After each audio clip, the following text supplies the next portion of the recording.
Hello, today is Friday, September 19th. Welcome to episode 503 of Fault Lines, the National Security Institute's podcast that gets you quickly up to speed 3 times a week on the national security and foreign policy debates shaking up America. I'm NSI Senior Fellow Morgan Vigna, and I'm joined today by Senior Fellows Bishop Garrison and Fellow Marc Raimondi. This week, President Trump traveled to jolly old Britain, where he sought to bolster the UK-US special relationship. This was President Trump's second state visit to the UK, his first being in 2019. The visit was hosted by King Charles at Windsor Castle and included a day with Prime Minister Keir Starmer at the Chequers residence.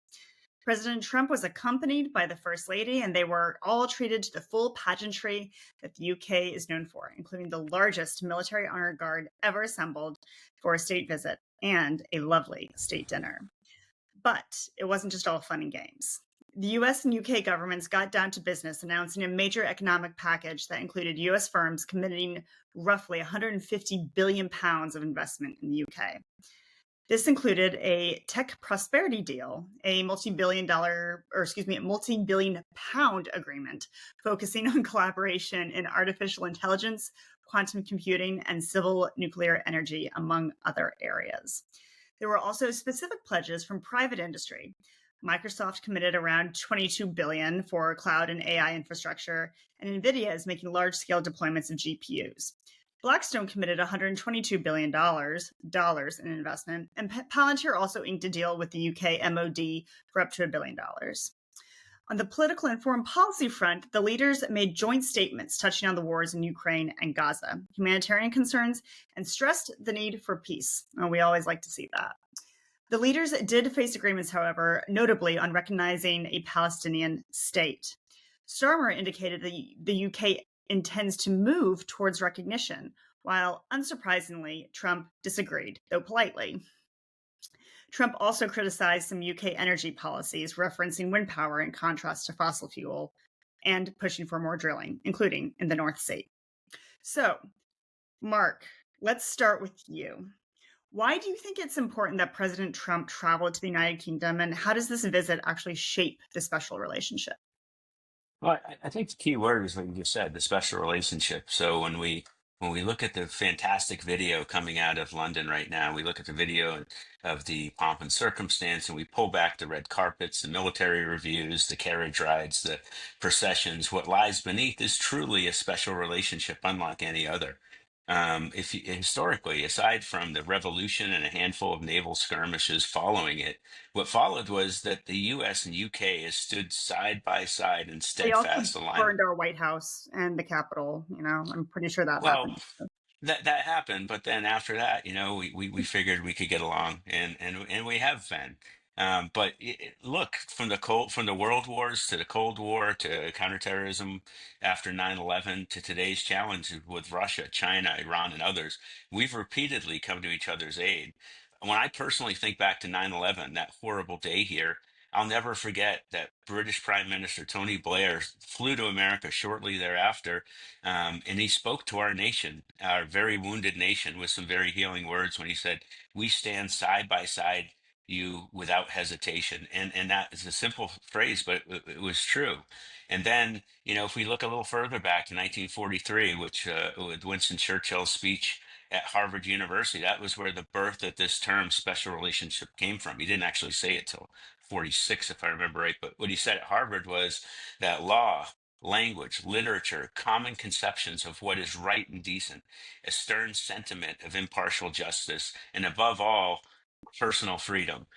These lines remind us that special relationship isn't just strategic or about military alignment. It's moral, it's cultural. In fact, it's foundational.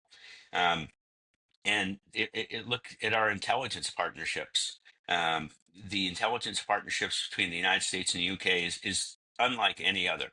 The Five Eyes, which is the alignment of the English-speaking nations, Australia, New Zealand, Canada, the UK, and the US, it was actually started between the US and UK and then went out to those other countries. It is the deepest collaboration that I am aware of in history from an intelligence perspective.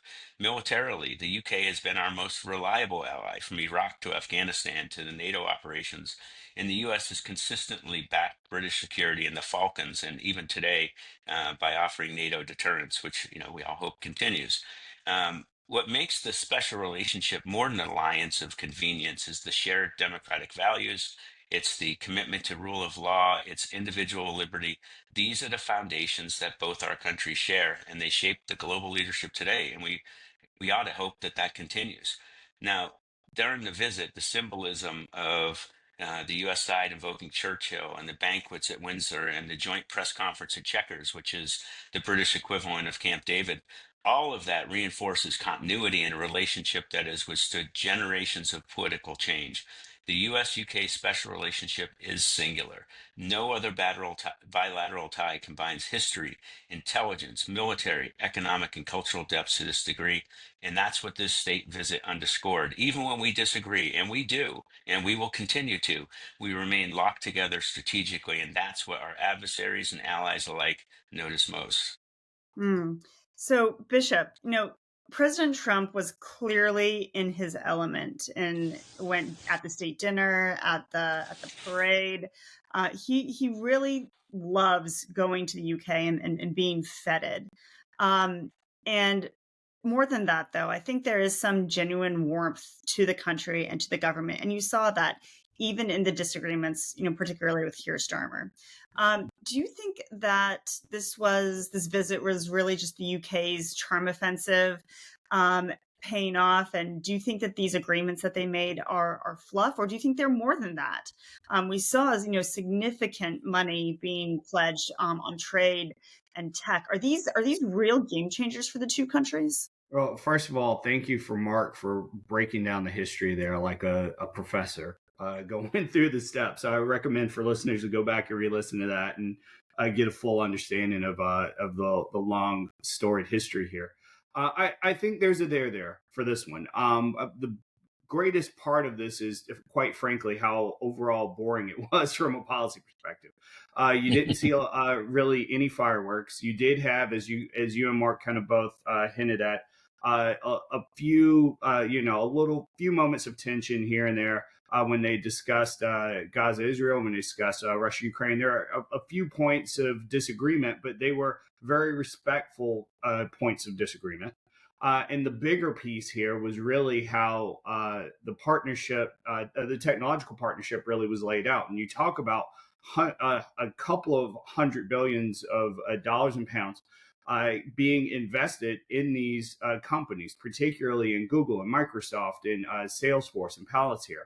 I think this is some movement to the fact that we're seeing these companies have the opportunities to continue to build out a lot of their offerings in the UK, somewhere that has some big guardrails on how these technologies are both developed and utilized.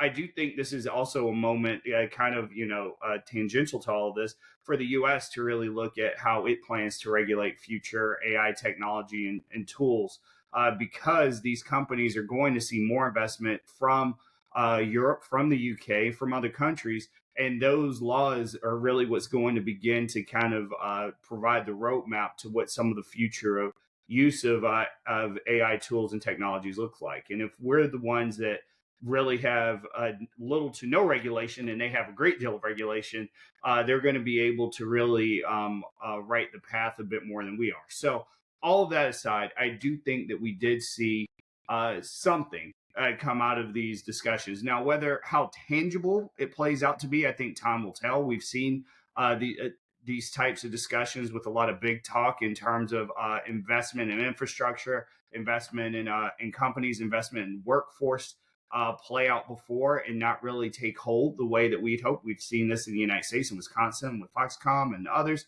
previously.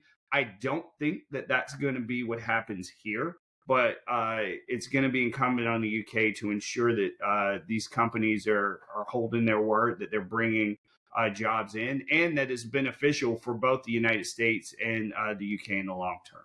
Yeah, Bishop, just to add on to that too, I was really impressed with sort of how the Trump administration has really continued to leverage the private sector, not just throughout, its administration, but specifically when it comes to these types of economic deals. I think you're right. Time will tell as to see how these deals mature. But I also think that for private industry, these ideas, these agreements, we've got the framework, right? But they're not fully baked yet. And it actually Yeah. leaves some room for other companies in the United States to actually help shape them, shape these agreements, shape these ideas, particularly on, civ nuke capabilities and how that will actually develop and opportunities there. So with that said, I think we'll need to see how these develop and stand by for more to come. Y'all, that is a wrap. Thanks as always to Kelly Crowley, Taylor Lane, Claude Jennings, and the NSI staff for their help in producing today's episode. Join us on Monday, September 22nd, for another episode of Fault Lines, the National Security Institute's podcast that gets you smart fast on the national security and foreign policy debates shaking up America. We are on YouTube, so check out a channel for a video of today's episode. If you like what you heard or saw, as always, be sure to rate, review, and subscribe.